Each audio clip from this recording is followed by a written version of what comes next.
Well, welcome to Wisdom Wednesday. I am so happy to see you. And today, let's just do something fun, shall we?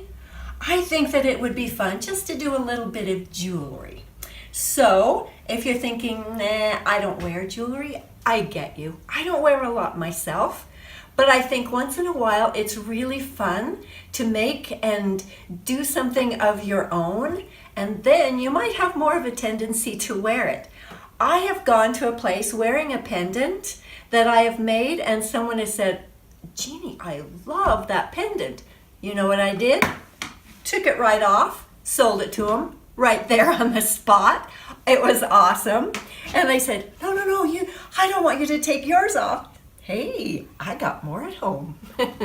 So this is just a fun thing that I would like to show you. Just a pendant that we're going to put together, put it gently into the kiln.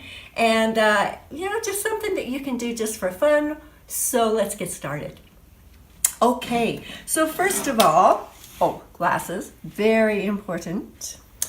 All right, so I am going to just get some pieces of glass that I'm going to cut apart. One thing to remember when you're doing fuse work is the glass has to be the same coefficient of expansion. And that means if you put two pieces that aren't compatible together, one will crack. Now, sometimes you don't know if that's going to happen or not. Fusing is an experiment. So what I'm going to do is just kind of see if I want to cut one about that big. Okay, if I put these two together, this one's not quite straight. Let's see if I can straighten that out a little bit.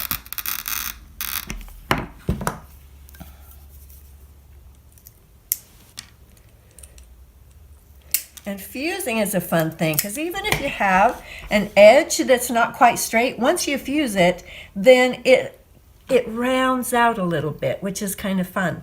Now I could just do this and it would turn out nice, but what if I did some fun things with pieces? Oh, I wanted to show you. Now this is a piece of glass that has a lot of texture. You can see that, I hope. And I'm thinking, that will be so cool with texture and colored glass and stuff. No, when you put it in the kiln, it's just going to kind of melt all together. But that's okay. Wrong coefficient of expansion then.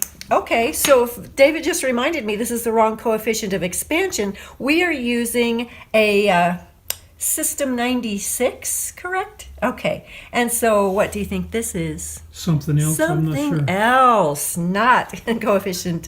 Right, okay, so that doesn't mean that you can't use this. It just means maybe you can't use some of the other pieces on top of it or it would make it crack. Okay, so a couple of ways to use your little pieces. All right, here's the deal. There we go. I have been saving little pieces for such a time as this. And you can just find these little pieces, a little bit here and a bit there. You can cut them, like if you don't like that shape, you can cut them to have something that you'd like better. Put that together. I'm just doing random ones now. I'll show you later that I've cut some that I want to look like a flower or look like a circle. And so, but this one I'm just kind of playing around with. Now, one thing you might want to mention is why you put two pieces of glass the same size. Yes. Well, the reason is because this glass, if I only have one, and I'll show you, I have done one with just one, and they're okay, but they might just kind of bow in a little bit because, so David explained to us why, how does it happen? It kind of just all runs so that it's the same, and I'm not explaining it good. 1/8 of an inch glass shrinks up, but two pieces of 1/8 of an inch glass, for some reason that's the size that it wants to be, so it'll stay. So next I would like to talk about how another way to break these all apart, and this is really fun, is if you've got maybe some bigger pieces, you can put them in a plastic bag and then just whack them. And that's going to make them, see, I would like them even smaller. Yeah, that's what I'm talking about. And then you've got even smaller pieces to play with.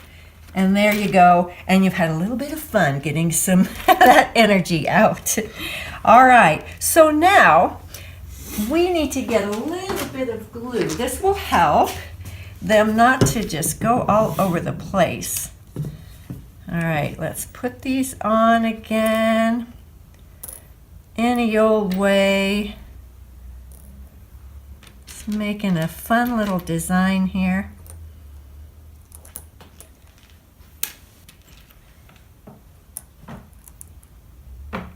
Okay, and then I'm going to put a little bit of glue.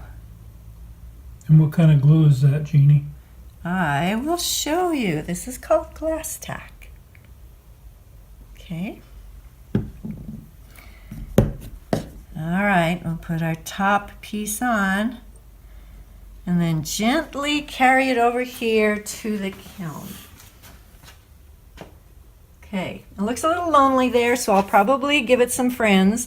So when we turn on the kiln, it'll be worth our while. Okay, you know, that's all there is. If you just make a bunch of those, then you're going to have a couple of pendants just to play with, to wear, to give away to friends. Okay, well, here we are at the kiln, and we're going to start firing. And I wanted to explain a little bit about what's going on here. Now, Jeannie has got all this beautiful glassware set up. And she's glued the pieces together, and you'll see that the shelf has a wrinkly texture on it. And that's because what we do is we keep adding shelf paper on top, even though it's already got a kiln wash to release. So even if it sat on a bare shelf, it would be okay. But we put the new paper on occasionally, and then we let it build up because it gives us a nice texture that we kind of like. Now, part of our setup is that we remove the kiln access cone. That way air can draw into the cone, come up through. It's down there. Hold it.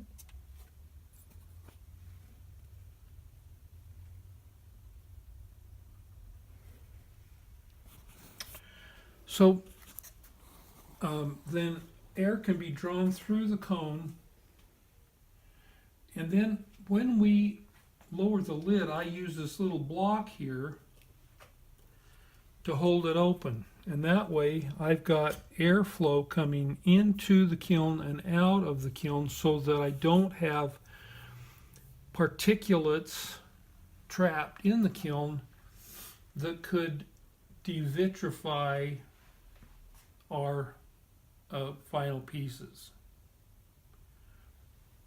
And we only do small pieces in our kiln.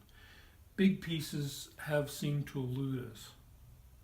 Okay, so now over here on this side, we're going to set the kiln. We started idle, and we're going to program the kiln.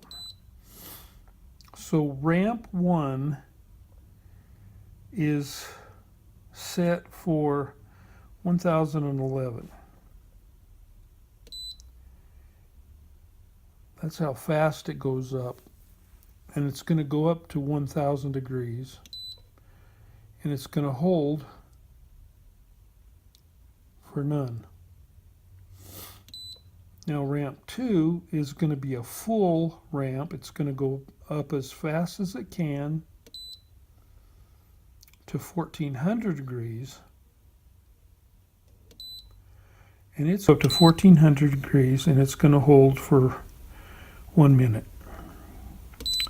Then ramp 3 is going to go full to nothing. And that's really the end of the program. And so now we're ready for it to start. And you hear it? There it is.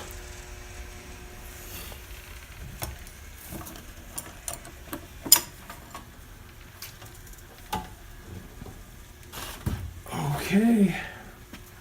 Now it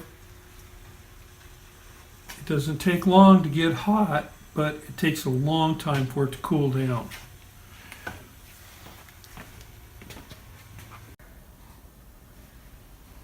Okay. Okay, so this kiln has been on about, would you say, 8 hours or so? So it's time to see what it did here. All right, still a little bit warm. So we're gonna let it cool before we get it out. But they did some interesting things. I think it was too hot. What do you think? A lot of the things scrunched up too much. I would have liked them to have more of a tackiness. So we'll know next time not to put it up so high. So maybe just 1350 next time? Yeah, let's try that next time. Okay, back to the drawing board, which is what happens when you're playing with the kiln. All right, fun. Okay, let me show you some that I have put together just to show you some ideas. Now I have one of these bales to show you because that is what you can glue onto the back with E6000 glue, and then that's how you can hang it on your chain. I particularly like those bales. I don't know where you find them other than from stained glass suppliers.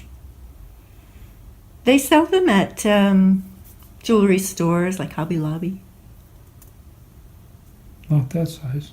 Oh, okay. So now this is one. I made a bunch of these for a friend, and she had a party with her sisters, and each one of her sisters was able to get one of these, and that was just kind of a fun activity. Okay, now that's a different kind of a bale. What's that? That is just a regular tiny little bale, but there's a ring on it. It's just smaller. Huh. Okay, and then these I used on some iridized black, and then put the colors on top of those. Made a bunch of those because they were just so darn fun. And then I thought, hey, we could do other things, like you could put a pin on the back and use them for a pin. You could also put them in one of these that are used for a belt buckle. And here's some crazy hearts that I made one Valentine's Day. And this is to show you that you don't have to put it on black. You can also put it on other colors. And then just some fun things. This, and so this you can put it on a chain, on a piece of leather, anything that you'd like. I think that looked pretty with a silver chain.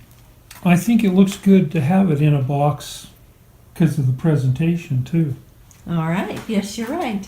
Well, okay, that's about all I had to say today. Just some fun little things, little jewelry parts that you can make, and have fun with that.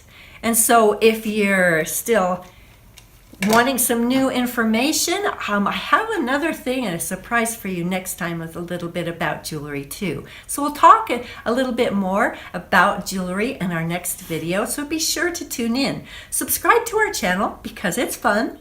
And we're going to do some more stuff. We've got our Tech Tip Thursday coming up tomorrow. So just be sure to comment, and maybe we'll even have a giveaway. Who knows?